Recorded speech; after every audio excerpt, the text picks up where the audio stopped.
एक आर्टिकल है 44, इसको कहते हैं समान नागरिक संहिता।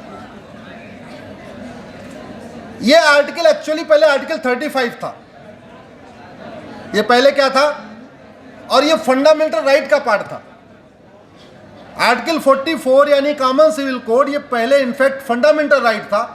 बाद में संविधान निर्माताओं को लगा कि कॉमन सिविल कोड को इंप्लीमेंट करने का हमारे पास टाइम नहीं है, संविधान बना है, इतनी जल्दी हम लागू नहीं कर पाएंगे 26 जनवरी के पहले पहले, तो उन्होंने बोला ठीक है इसको हम डायरेक्टिव प्रिंसिपल में डाल देते हैं, उसको रीनंबर कर दिया, 35 को 44 बना दिया।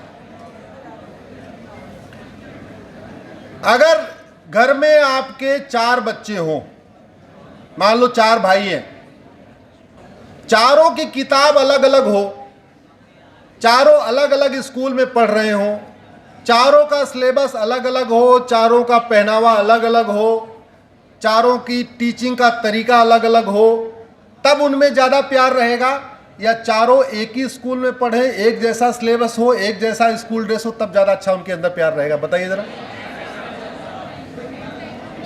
अगर घर में 4 बेटे हैं, 4 बच्चे हैं, बेटे बेटी, पिताजी चारों के लिए एक जैसा नियम बना के रखें, तब चारों भाई प्यार से रहेंगे, या एक बेटे के लिए अलग नियम, दूसरे के लिए अलग नियम, तीसरे के लिए अलग, चौथे के लिए अलग, एक जैसे।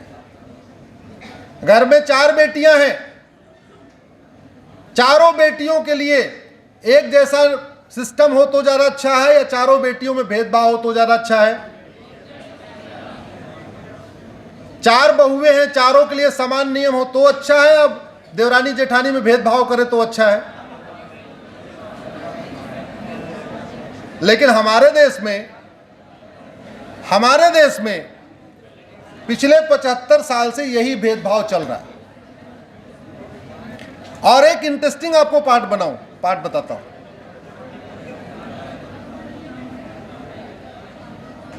कॉमन सिविल कोड आए या ना आए, जो लोग कॉमन सिविल कोड के पीछे पड़े हुए हैं, कॉमन सिविल कोड की मांग कर रहे हैं, उनको कोई फर्क नहीं पड़ने वाला। एक्चुअल में कॉमन सिविल कोड की जरूरत हमारी मुस्लिम बेटियों को है, एक्चुअल में हमारी मुस्लिम बेटियों को है। उनके साथ भेदभाव हो रहा है। पहला भेदभाव कि उनको बेटे को बराबर नहीं माना जाता, बेटे और बेटी को भेदभाव है। दूसरा, उनके पास एडॉप्शन का राइट नहीं, गार्जियनशिप का इक्वल राइट नहीं, मेंटेनेंस का इक्वल राइट नहीं, विरासत का इक्वल राइट नहीं, वसीयत का इक्वल राइट नहीं। तो एक्चुअल में जो कॉमन सिविल कोड आएगा, जो जरूरत भी है एक भारत श्रेष्ठ भारत के लिए, क्योंकि एक भारत श्रेष्ठ भारत का मैंने पहले ही कहा, एक भारत तब बनेगा जो नियम हो वो सबके लिए हो, और श्रेष्ठ भारत तब बनेगा जो नियम हो वो श्रेष्ठतम हो, दुनिया का सबसे अच्छा कानून हो। मैंने फिर पहली पीआईएल फाइल किया सुप्रीम कोर्ट में कि इस देश में शादी विवाह की उम्र अलग अलग चल रही है, इसको ठीक करिए। हिंदुओं में बेटी की शादी की उम्र 18 साल और बेटे की शादी की उम्र 21 साल। ऐसा क्यों? न इसका कोई साइंटिफिक, न इसका कोई सांस्कृतिक आधार है, न इसको साइंस कह रहा है ऐसा होना चाहिए, न ऐसा हमारे कभी संस्कृति में रहा है पहले ऐसा ही होना चाहिए, कहीं कोई बेस नहीं है। और दुख इस बात का है, हिंदू मैरिज एक्ट में तो फिर भी 18 साल 21 साल है, लेकिन 1937 का जो शरीयत एक्ट है उसने तो ये कह दिया कि प्यूबर्टी हो गई तो शादी कर सकते हैं। वो तो 9 साल में भी हो सकता है, 8 साल में भी हो सकता है, 10 साल में भी हो सकता है। जब मैंने पीआईएल फाइल किया उसके बाद सरकार ने जया जेटली कमेटी बनाई। जया जेटली कमेटी ने 1 साल रिसर्च किया, और जो बातें मैंने अपनी पीआईएल में कहा था कि शादी विवाह की उम्र समान होनी चाहिए क्योंकि दुनिया के 125 देशों में समान है, सबकी समान होगी, बेटियां भी पढ़ेंगी, बेटियां भी आगे बढ़ेंगी, सब पढ़ेंगी, सब आगे बढ़ेंगी, उनका शारीरिक ठीक रहेगा, उनको बीमारियां नहीं होंगी, मानसिक रूप से स्वस्थ होंगी।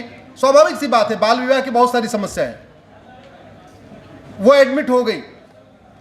फिर मैंने दूसरी पीएल फाइल किया कि विवाह का जो शादी विवाह हो रहा है, इसके बाद जो डिवोर्स हो रहा है, इसका तरीका अलग अलग क्यों है? अगर आपको मीडिएशन से करना है, सबका मीडिएशन से करिए, कोर्ट से करना है, सबका कोर्ट से करिए, मीडिएशन प्लस कोर्ट करना है तो मीडिएशन प्लस कोर्ट करिए, लेकिन कम से कम जो एक तरफा चल रहा है ये तो बंद होना चाहिए। आपको पता है ट्रिपल तलाक तो खत्म हो गया, जो महाघिनौना था, लेकिन 5 तरीके के तलाक आज भी चल रहे हैं। तलाके हसन, तलाके अहसन, तलाके सुन्नत, तलाके बाइन, तलाके किनाया। और ये 5 के 5 तलाक कुरियर से हो सकते हैं, स्पीड पोस्ट से हो सकते हैं, व्हाट्सएप से हो सकते हैं, ईमेल से हो सकते हैं। इसमें कोई वो भी नहीं, कोई अकाउंटेबिलिटी नहीं है, कोई रिस्पॉन्सिबिलिटी नहीं है, एक तरफा है। आप भेज दीजिए। अंतर केवल इतना आया कि पहले एक साथ करना था तलाक तलाक तलाक, अभी आपको चिट्ठी भेजनी है 30-30 दिन पे, या ईमेल करना है 30-30 दिन पे, या व्हाट्सएप करना है 30 दिन के अंतर पे। आज करिए, 30 दिन बाद, फिर 30 दिन बाद, यानी टोटल 2 महीने, 60 दिन के अंदर 3 हो गया। हम भारत में, हम उस भारत में रहते हैं जहां, ध्यान से सुनिए जरा, युवा बहुत समझे इसको, हम उस भारत में रहते हैं जहां राजकुमारों का नाम राज्य पे नहीं होता था, राजकुमारियों का नाम राज्य पे होता था। हम उस भारत में रहते हैं, हम उस भारत में रहते हैं जहां नर तू नारायण नहीं कहा गया, नारी तू नारायणी कहा गया। हम उस भारत में रहते हैं जहां गृहिणी शब्द है, पूरा घर जिसका ऋणी है उसको गृहिणी कहते हैं, पिता के लिए ऐसा कोई शब्द ही नहीं है। और उस भारत में ईमेल, व्हाट्सएप, फेसबुक, ट्विटर और कुरियर और स्पीड पोस्ट रजिस्ट्री के जरिए तलाक हो रहा है। ये कहां की संस्कृति है? ये भारत का संविधान भारतीय संस्कृति के लिए बना है, अरब की संस्कृति के लिए नहीं। अरब में अच्छा होगा, वहां होता रहे, ये भारत में नहीं होना चाहिए। ये पिटीशन भी एडमिट हो गई। फिर मैंने तीसरी पीएल फाइल किया कि भैया गुजारा भत्ता तो सबको मिलना चाहिए ना। ऐसा कैसे हो गया कि फ्लैट नंबर 1 में ए में तलाक हुआ तो गुजारा भत्ता मिलेगा, फ्लैट नंबर बी में तलाक हुआ तो गुजारा भत्ता नहीं मिलेगा? मकान नंबर 1 में अगर हिंदू परिवार रह रहा है वहां तलाक हुआ तो गुजारा भत्ता मिलेगा, मकान नंबर 2 में अगर मुस्लिम बेटी रहती उसको गुजारा भत्ता नहीं मिलेगा? अरे गुजारा भत्ता का मतलब गुजर बसर करने के लिए होता है, सरवाइव करने के लिए होता है। ये ह्यूमन राइट का मामला है, ये सिविल राइट का मामला है। जो भी फार्मूला सबके लिए होना चाहिए। ये भी एडमिट हो गई। फिर मैंने चौथी पीएल फाइल किया। गोद लेने का अधिकार तो सबको मिलना चाहिए ना। अगर बच्चा नहीं हो रहा है तो ये कहां का कल्चर है कि ठीक है दूसरी शादी कर लो। और मान लो बच्चा हस्बैंड की गलती की, कोई प्रॉब्लम हस्बैंड के अंदर है, फिर बच्चा नहीं हुआ तो फिर तो दूसरी शादी में बच्चा नहीं होगा। फिर आप 3 शादी कर लो, 4 शादी कर लो, फर्क क्या पड़ता है? अगर बच्चा इसलिए नहीं हो रहा है कि हस्बैंड के अंदर कोई फिजिकल प्रॉब्लम है तो फिर बच्चा होगा ही नहीं। और सबसे बड़ी बात ये, बेटा होगा कि बेटी, ये मां पे नहीं पिता पे डिपेंड करता है। अब प्रॉब्लम ये हो रही है कि गोद लेने का अधिकार नहीं है, प्रॉपर्टी अपने दामाद को दे नहीं सकते। 3-4 बेटी हो गई तो बेटे की लालच में एक और विवाह कर लिया। लेकिन बेटा होगा कि बेटी, ये महिला पे नहीं बल्कि, तो 2 विवाह कर लो, 3 कर लो, फर्क क्या पड़ता है? पहले से भी 4 बेटी होगी, दूसरे भी से 4 बेटी होगी, तीसरे से भी 4 बेटी होगी, गरीबी बढ़ जाएगी लेकिन बेटा तो नहीं होगा। तो इसलिए हमने फिर पीएल फाइल किया, इनको गोद लेने का अधिकार मिले, इनको भरण पोषण का अधिकार मिले, विरासत का अधिकार मिले, वसीयत का अधिकार मिले। और एक बात और, एक मैंने सुप्रीम कोर्ट में पीएल फाइल किया कि भारत में एक पति और एक पत्नी का नियम सबके ऊपर लागू होना चाहिए।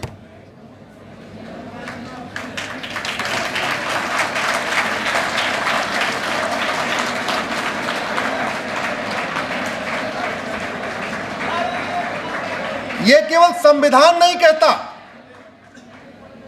ये केवल संविधान नहीं कहता, बल्कि ये हमारी संस्कृति भी यही कहती है, साइंस भी यही कहता है, साइंस भी यही कहता है, संस्कृति भी यही कहती है, संविधान भी यही कहता है। वो मामला 5 जजों की बेंच को रेफर हो गया है। मैंने भी कुछ दिन पहले मेंशन करके रिक्वेस्ट किया था इस पे बेंच बना दीजिए।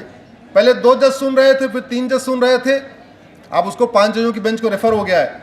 शायद अप्रैल में सुनवाई हो जाएगी। भगवान ने चाहा तो इस साल एक पति एक पत्नी का नियम सबके ऊपर लागू हो जाएगा, कोई एक से ज़्यादा नहीं कर पाएगा। लेकिन आपको मैं एक बात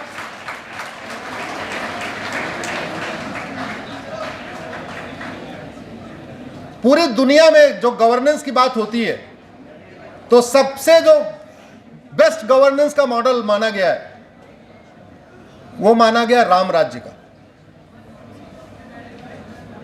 कौन सा मॉडल है जानते हैं? उसकी कुछ बेसिक रिक्वायरमेंट क्या है, मतलब उसके बेसिक फीचर क्या है? मानव इतिहास में सबसे पहले कॉमन एजुकेशन सिस्टम लागू करने वाले भगवान राम हैं।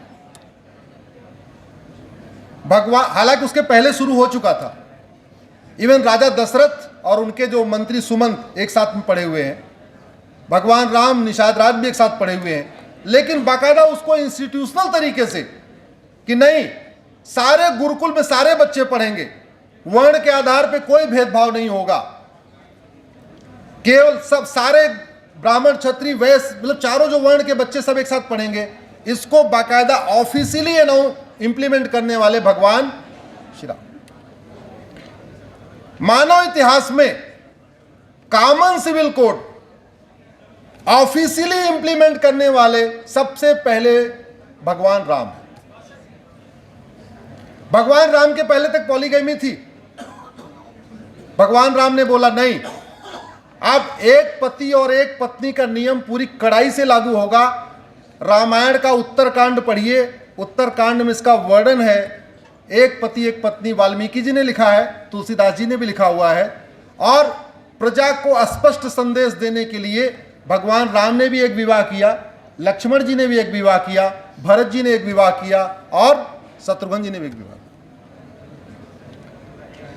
मानव इतिहास में सबसे पहले पॉपुलेशन कंट्रोल पॉलिसी लागू करने वाले भी भगवान राम हैं। भगवान राम के कितने बच्चे? लक्ष्मण जी के, भरत जी के, शत्रुघ्न जी के। तो जो हमारा संविधान का शेड्यूल 7 खोलेंगे आप, शेड्यूल 7 में लिस्ट 3 खोलेंगे जहां लिखा है population control and family planning. हमारे संविधान में लिखा हुआ है जनसंख्या नियंत्रण और परिवार नियोजन, ये हमारे संविधान का हिस्सा है। ये तो अभी लिखा है, लेकिन हजारों साल पहले उसको भी भगवान राम लागू। आज की डेट में बात हो रही है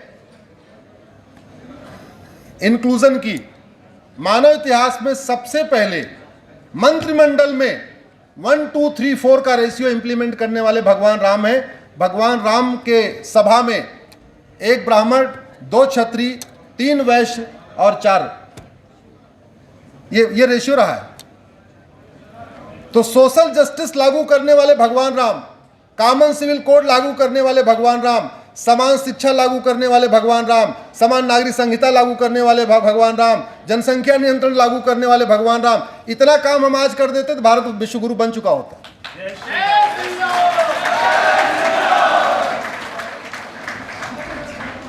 हाँ, भ्रष्टाचारियों को फांसी देने वाले भी भगवान राम।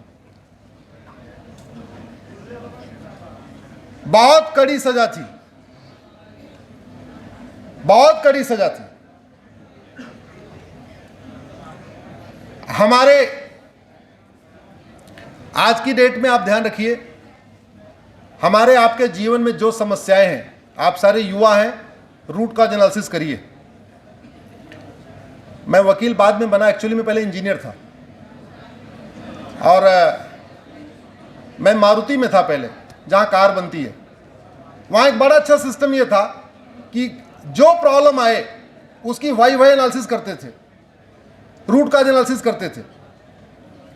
फिर बाद में मुझे जापान जाके पता चला कि वहां केवल मशीनों में रूट काज एनालिसिस नहीं करते, सोशल प्रॉब्लम की भी वाई एनालिसिस करते हैं, सोशल प्रॉब्लम्स की भी रूट काज एनालिसिस करते हैं।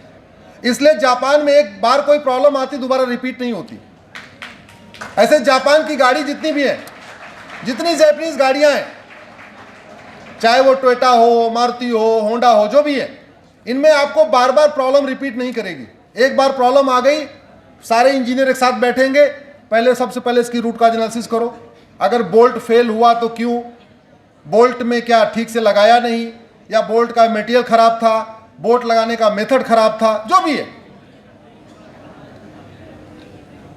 वहां पे 5M पे बड़ा फोकस करते हैं। मैन, मटेरियल, मेथड, मनी और मशीन, 5 पे करते हैं। एक्चुअल में अगर आप ध्यान से देखिए, हमारे आपके जीवन में जितनी प्रॉब्लम है,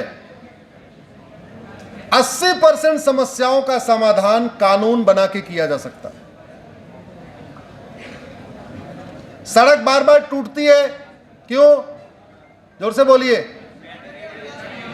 मटेरियल खराब होता है। मटेरियल क्यों खराब होता है?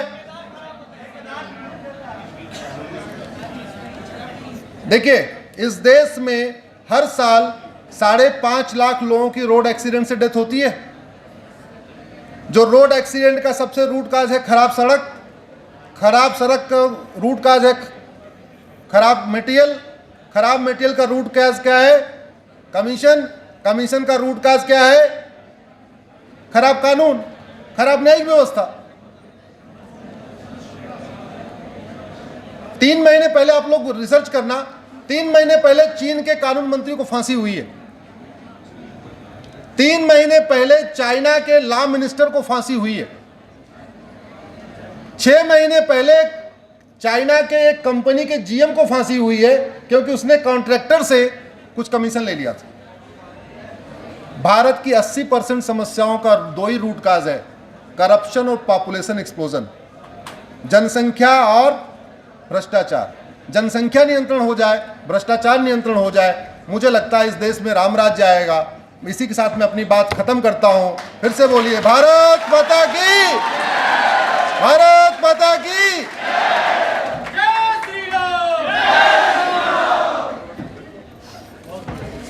Thank you so much, sir. Indeed, it was a knowledgeable session by you. और आपने बहुत ही गंभीर विषय को बहुत ही सरल शब्दों में हमें समझाया है।